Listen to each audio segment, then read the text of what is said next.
di dahil sa pag-ibig ay tinalikuran ko na sana dalaga, nabalak na kasama mula sa simula hanggang sa magsipagtulungan kung ka pa na makasama ka na para bang tadhana at kamatayan lamang ang nag-iisang pintuan kung wala ka ang tadhana. Sadya kahanga-hanga ibang mga babae sa mundo kinalimutan ko na para masa bilang sa'yo natapos na ang pangiginaw na puso ko naghihikahos pagkat naliligaw. Ngayon paos na paos sa kasisigaw ng iyong pangalang laos sa kalilitaw. Ngunit bakit parang marami nakatitig sa atin at parang hindi sila sang-ayon sa pag-ibig natin. Mahal kita kahit may pagkaalanganin tungkol sa akin ito pa kapang lalaki kaysa sa'kin. Hindi ko maipaliwanag ang lahat. Marahil ikaw ang laging hinahanap. Ikaw ang laging hinahanap sa gising ko. Ikaw ang nasa isip kita hanggang sa panaginip. Kasi ikaw ang iniibig ko. Ikaw na wala nang iba. Hindi ko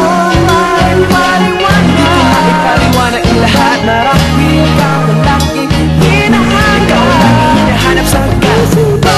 Ikaw ang nasa isip kita hanggang sa panaginip. Kasi ikaw ang iniibig ko.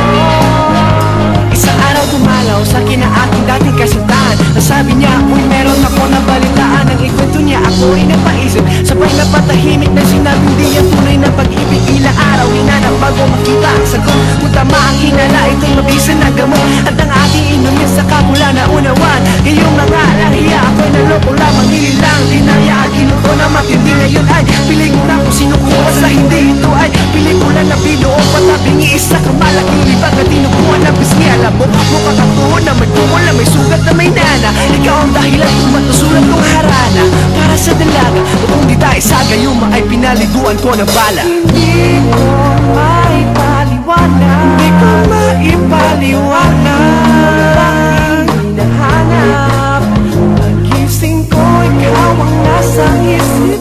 Bad trip sa panaginip. Pangit mo talaga. Ikaw iniibig ko. Ikaw lang at wak. Teka. Hindi ko